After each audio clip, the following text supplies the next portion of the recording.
गोवा में एससीओ के मंच से रूस के विदेश मंत्री ने एक बहुत ही बड़ा बयान दिया। रूस के विदेश मंत्री ने कहा कि एक तरफ व्लादिमीर पुतिन पर ड्रोन से जानलेवा हमला हुआ तो दूसरी तरफ यूक्रेन और पश्चिम के देशों के झूठ बोलने की क्षमता का कोई जवाब ही नहीं। वहीं तुर्की में एक मीटिंग के दौरान यूक्रेन और रूस के अधिकारी आपस में ही भिड़ गए।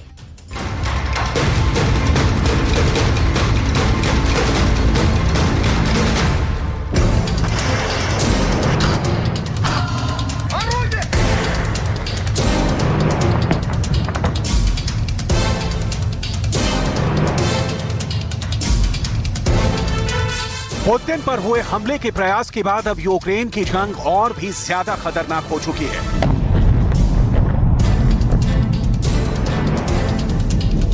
पुतिन के पलटवार के खौफ में यूक्रेन का हाल यह है कि उसने कीव के ऊपर उड़ रहा खुद अपना ही ड्रोन मार दिया। इस सवाल का जवाब सबसे ज्यादा तलाशा जा रहा है कि आखिर पुतिन के सरकारी आवास पर हमला करवाया किसने।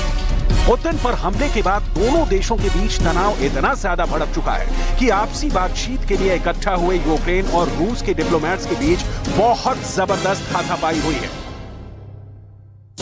जंग के मैदान में सिपाही लड़ रहे हैं और टेबल पर यूक्रेन और रूस के अधिकारी लड़ रहे हैं।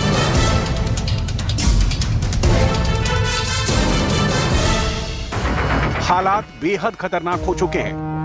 आखिर क्यों और कैसे हुई ये टेबल फाइट, आगे बताएंगे आपको। एक तरफ रूस ने क्रेमलिन पर हमले के बाद यूक्रेन पर ताबड़तोड़ मिसाइलों और रॉकेट्स की बौछार कर दी है और दूसरी तरफ कादिरव ने यह बयान दिया है कि अभी तो कुछ हुआ ही नहीं है। आखिर कैसे कादिरव के इस बयान ने दुनिया के कई बड़े नेताओं को डरा दिया है, ये भी आपको दिखाएंगे। और इसके अलावा आपको लेकर चलेंगे बखमूत, जहां पर वैगनर चीफ अपनी सेना को लेकर खड़ा है और पुतिन से हथियारों की भीख मांग रहा है।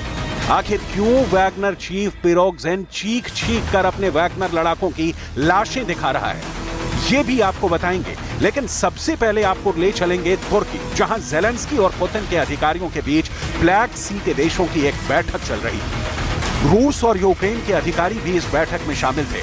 पहले रूस के एक प्रतिनिधि ने यूक्रेन के झंडे का अपमान किया और उसके बाद यूक्रेन के प्रतिनिधि की तरफ से रूस के प्रतिनिधि को कई मुक्के मारे गए। इतना ही नहीं, बैठक के बीच में भी दोनों देशों के प्रतिनिधि आपस में बुरी तरह से भिड़ गए। रूस और यूक्रेन के अधिकारियों के बीच तनाव के ये हालात इसलिए हैं क्योंकि पुतिन के कत्ल की कोशिश हुई है। रूस के अंदर गुस्सा भड़का हुआ है और यूक्रेन को किसी भी कीमत पर सबक सिखाने की कोशिश की जा रही है। क्रेमलिन पर अटैक के बाद रूस ने यूक्रेन के आसमान में drone attack, missile attack, rocket launcher, grenade, bomb, गोले नजर आ रहे हैं। इस वक्त यूक्रेन का आसमान पुतिन ने धुएं से ढक दिया है। यूक्रेन पर इतने खतरनाक और ताबड़तोड़ हमले किए गए हैं कि अमेरिका की तरफ से एक प्रेस कॉन्फ्रेंस कर रूस पर दबाव बनाने की कोशिश की गई है और आरोप ये लगाए गए हैं कि रूस की सेना ने निर्दोष नागरिकों का कत्ल किया है।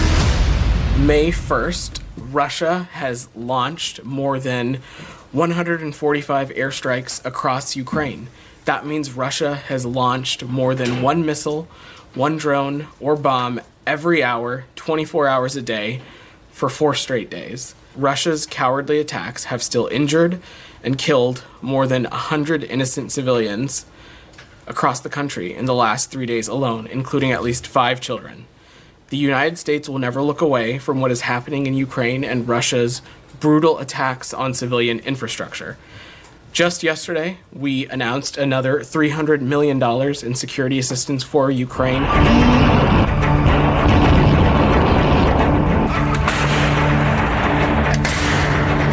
कीव पर इतने जबरदस्त हमलों के बाद चेचन्या स्टेट के प्रमुख और पुतिन के बेहद अहम कमांडर रमजान कादिरव का बेहद चौंकाने वाला बयान सामने आया है। रमजान कादिरव ने कहा कि क्रेमलिन पर हुए हमले और पुतिन को मारने की कोशिश के बदले की बात करना अभी बहुत जल्दबाजी होगी। पुतिन खुद पर हुए हमले के बाद भी बहुत धैर्य और संयम से काम ले रहे हैं, जिसकी तारीफ की जानी चाहिए। कादिरव का यह बयान इसलिए यूक्रेन को परेशान करने वाला है क्योंकि कीव पर हुए ताबड़तोड़ हमलों को भी कादिरव बदला नहीं मान रहा है। कादिरव का कहना है कि बदले की बात करना अभी जल्दबाजी है। लेकिन सबसे बड़ा सवाल हर किसी के मन में उठ रहा है कि पुतिन पर ड्रोन हमले की प्लानिंग आखिर किसने की। हमले के बाद से ही नाटो के कई देशों ने बिल्कुल साफ कर दिया है कि पुतिन के खिलाफ हमले में उनका कोई हाथ नहीं है। यहां तक कि अमेरिका भी यही बयान दे रहा है कि क्रेमलिन पर हुए हमले में उनका कोई रोल नहीं है। Questions over the last 24 hours or so about this alleged drone attack at the Kremlin.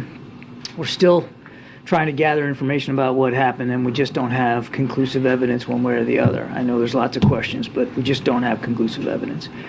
One thing I can tell you for certain is that the United States was not involved in this incident in any way, contrary to Mr. Peskov's lies. And that's what they are, just lies. लेकिन रूस इन दावों को स्वीकार नहीं कर रहा है। जहां तक यूक्रेन की बात है, सवाल ये उठता है कि क्या यूक्रेन के पास इस तरह के ड्रोन हमले करने की ताकत है? पिछले साल दिसंबर के महीने में यूक्रेन ने रूस के हवाई अड्डों पर ड्रोन हमले किए थे, लेकिन क्या 742 किलोमीटर दूर मॉस्को पर हमले की ताकत यूक्रेन के पास है? ये अभी भी बड़ा सवाल है। कई एक्सपर्ट के दावा कर रहे हैं कि रूस ने फॉल्स फ्लैग ऑपरेशन के तहत पुतिन पर हमला करवाया है। इसकी वजह है ज़ेलेंस्की का अग्रेसिव वॉर प्लान। दरअसल ज़ेलेंस्की जल्द ही रूस के खिलाफ एक बहुत बड़े हमले की तैयारी कर रहे थे।